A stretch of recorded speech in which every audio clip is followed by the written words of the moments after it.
Viewers, আজকে আমি রান্না করব মুরগির মাংস। মুরগির মাংস রান্না করতে কি কি উপকরণ লাগবে এবং কি কি প্রণালী আমি দেখে দিচ্ছি।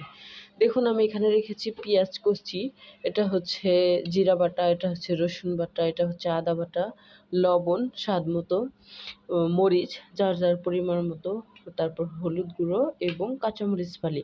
আর রেখেছি এখানে আস্তা জিরা, সাদা এলাচ, আর হচ্ছে কয়েক টুকরা দারুচিনি, আর হচ্ছে এক টুকরা লং। এবং আমরা